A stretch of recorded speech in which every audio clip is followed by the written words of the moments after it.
Mes amis, comment arriver au sommet de la révélation divine? Passons par le chemin et la formation de Jésus. Voici le texte que je vais vous lire et par la suite, je vais ajouter certains éléments qui vont nous guider sur comment nous pouvons nous aussi arriver au sommet de la révélation divine. Le sommet de la révélation. Il y a une progression constante dans la révélation comme dans tout enseignement. Les révélations des prophètes avaient pour but la progression spirituelle de l'humanité à partir de son enfance. Après 20 ans, le temps était venu de proclamer ouvertement le royaume de Dieu, non seulement pour un seul peuple, mais pour toutes les races et pour tous les peuples de la terre. Il y avait sur la terre suffisamment d'esprits préparés pour recevoir un enseignement spirituel plus élevé, de manière à devenir le levain du royaume dans toute la pâte humaine. L'heure était venue de la proclamation publique du royaume de Dieu. Mais auparavant, il fallait que ma croissance spirituelle et humaine fût achevée, car je devais être moi-même tout ce que j'allais enseigner. C'est un message qui est très important. C'est ce que nous devons faire, nous aussi. Et je pense qu'il est important même que je vous rappelle cette phrase-là. Mais auparavant, nous devons nous assurer que notre croissance spirituelle humaine fut achevée, car nous devons être nous-mêmes tout ce que nous allons enseigner. Il fallait que le royaume de Dieu ait atteint sa plénitude en moi et que je fasse moi-même le royaume de Dieu, que je fusse, moi-même le royaume de Dieu vivant réalisé. Je devais croître en âge, en sagesse et en grâce jusqu'à maturité parfaite. De manière que non seulement mes paroles, mais aussi tous mes gestes et tous mes comportements soient la manifestation du royaume de Dieu. On ne peut manifester que ce que l'on est soi-même. Si l'on parle du royaume sans être soi-même le royaume, c'est comme une cymbale qui retentit dans l'air sans laisser de traces, nous dit saint Paul dans les Corinthiens. Un discours sur les bienfaits du feu ne réchauffe personne.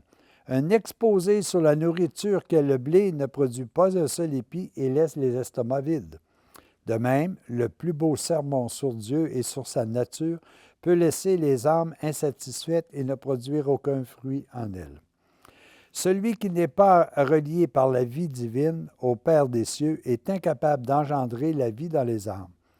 La branche de la vigne que l'on coupe cesse de porter du fruit. Mais si vous demeurez dans mon amour, vous porterez beaucoup de fruits, car sans moi, vous ne pouvez rien faire. Étudiez soigneusement l'Évangile, et vous constaterez que j'ai été moi-même tout ce que je vous ai enseigné. Bonté, humilité, force, patience, fidélité, justice, pauvreté, développement sans limite et union constante avec mon Père céleste par la prière et l'adoration. L'heure était venue de proclamer le royaume de Dieu sur la terre, d'instaurer la confraternité spirituelle de tous les fils de Dieu. Est-ce que nous sommes prêts, nous, à révéler pleinement ce qui nous habite? La présence de Dieu avec toute sa puissance et sa force. Je vais prendre un autre petit texte ici que vous trouverez dans le livre que j'ai écrit sur notre histoire, tome 2, c'est-à-dire au temps de Jésus et de Marie, et je vais vous expliquer par quel chemin Jésus a dû passer véritablement pour pouvoir en arriver à dire maintenant, je peux être un exemple. C'est sûr que pour nous, il ne faut pas regarder ça en disant, bon, il faut que je fasse tout ça tout de suite. Non, le temps, l'effort, la patience, mais surtout l'aide de l'Esprit Saint va nous aider. Dans un premier temps, il est dit que Jésus a vaincu l'hypocrisie et la tromperie pour accepter la présence de Dieu en nous par son Esprit dans notre âme. On appelle ça, la vertu de sincérité. Jésus a lutté contre la trahison, l'orgueil, pour obéir à notre conscience guidée par la lumière divine. Il a été discerné, on lui a discerné le titre de juste.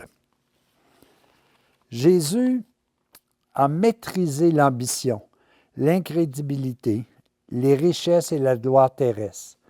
Et on lui a donné le titre, on l'a développé en lui, la foi en un monde invisible, en un monde éternel.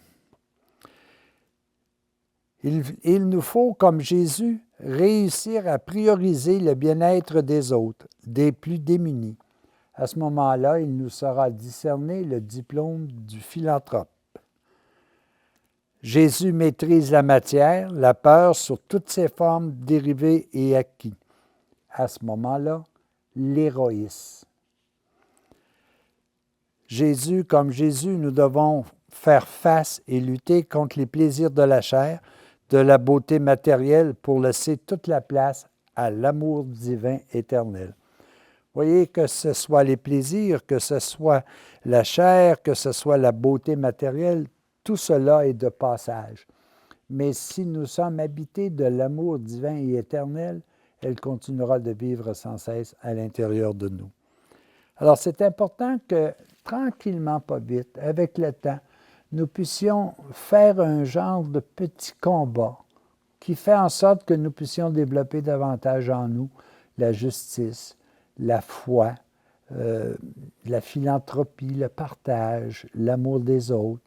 Tranquillement, pas vite, nous allons développer chez nous nous allons cheminer, vers ce que j'appelle le sommet de la vérité. De la révélation, il y a d'inscrit ce que nous sommes, d'où nous venons, qu'est-ce que nous faisons ici et où, de toute façon, cela va-t-il se terminer. En fait, Jésus a réalisé le premier que celui qui n'a point connu le péché vit de toute éternité. Nous sommes appelés, avec le temps, avec les efforts, avec l'être de Dieu, nous aussi, de tranquillement développer tout notre être pour arriver au sommet de la révélation. Qu'est-ce que nous allons découvrir lorsque nous serons arrivés au sommet de la réalisation? Que nous sommes fils et filles de Dieu? Bien plus, nous allons découvrir qu'en nous habite une partie de Dieu de toute éternité. Que ce qui est important, c'est nul autre que l'amour. Et ce n'est que dans l'amour que nous pourrons vivre notre bonheur éternel. Alors, nous devons travailler jour le jour à développer chez nous ces éléments-là. Je vous invite à lire ce petit texte qui est à l'intérieur également de notre histoire au temps de Jésus et de Marie. Tout est possible parce que, pour une fois, ça nous est indiqué ce chemin. Nous devons le vivre et nous devons y arriver. Alors, chers amis, bonne route, que la puissance de Dieu vous accompagne afin que lentement mais sûrement, vous puissiez arriver au sommet de la révélation. Et c'est extraordinaire de voir, je ne suis pas rendu là, mais je m'imagine juste être au-dessus du mont Everest et de voir l'immensité de la beauté de ce qui existe autour.